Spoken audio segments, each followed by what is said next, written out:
What's up, guys? I have a story to tell you guys. The reason why I got into filming my rides in Miami was because of all the rides that I experienced before I bought the camera. Now, one ride in particular, I have so many, but one ride in particular, I had a couple come into my truck. The guy was sober, the woman was gone, like too much to drink. So, the first thing she does is gets in my car, and as she's getting in, she's scooching in with her butt, and then her legs open, butt, legs open.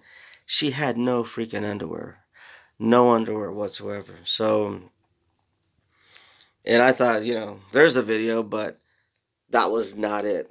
The whole time, they were arguing. I don't know what happened in that club or bar that they were at, but they were arguing, and she would belch.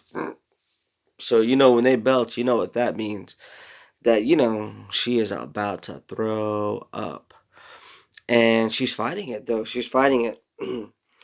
And her husband or boyfriend, throughout the trip, hey, I'm hungry. Let's go to Taco Bell. And I don't mind taking people to Taco Bell, even though they're long lines. I don't care. It's just more time to spend with the customer, more filming. You can do more funny moments. And she's like just how she says no when she's drunk. And she did not want any food because she knew within herself that she was about to throw up. So we're waiting at Taco Bell. He places the order, orders way too much. He was ordering with his eyes, not with his stomach. And as we pull up for him to pay, she goes, "Open the door, open the door." And since my truck is newer, it's kind of difficult to figure out because the latch is inside of the part where you hold on to open and close, opposed to like a latch on the outside or on the inside, and then you open and close. It was on the inside, and it was hard to figure out. So she's like, "Ooh," and she's trying to figure it out, and I'm like, oh my god, and she's leaking, and it's getting on the truck the seat, on the seat, and then finally I reach over, you stretch it, got it open, and she puked on the carpet, on the seat, on herself, on the outside of my that thing you step on, the running board, and the outside. And she was there for a good, 2-3 minutes, puking, and then I'm holding on to her because she's like leaning all the way outside, afraid that she's gonna freaking fall out. Her husband or boyfriend's holding on to her. He's taking in the order. He's getting the food. He's paying. And then finally, she's like, I'm good, I'm good, I'm good, I'm good." And then we close the door. We get a ton of napkins to clean her up because, man, she smelled of alcohol, pukey alcohol. It was just disgusting. And we close the door, pay, get the food, and we're driving. She's like this the whole time. Throughout the whole ride, it was like a sleepy. She's sleeping but awake at the same time. Um, he's arguing with her because he's pissed off because he knows that because she puked in the car, it was going to cost him $200-300 the Uber fee, and so he's arguing with her and arguing. I can't believe you did that. Now it's going to cost me more money. Tonight was expensive as it is. Anyway, because of you and your drinking, blah blah blah. And then there it goes again, another burp, and this girl threw up all over my seat. She tried to throw up outside, but the windows were up.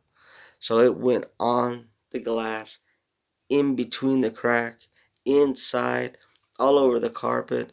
At that point, I was like, you know what, let me just pull over and try to clean up what I could with them there. So I pull over, I get them out.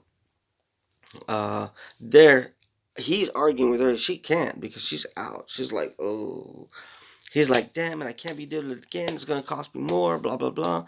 And I'm trying to clean up as much as I can, get out all the yuckiness, because I have a spill kit in the car. Try to clean up as much as I can before I can go to a 24-hour car wash. Because I still have to take them home. Because that's the whole purpose of rideshare. You pick someone up, take them home. And then I drive. After everything was cleaned up, and then finally she was done throwing up because there's nothing in her system. She gets back in her car. She gets back in the car with her husband. We drive another 5 minutes to where she burps again. He goes, no, no, no, I'm sorry. We're only about 5 minutes away, walking distance. We're going to stop right here. I'm not going to pay any more for this Uber. And he goes, what do I owe you? And I go, look, there's a bank right there. Give me $100 and I'll call it a day.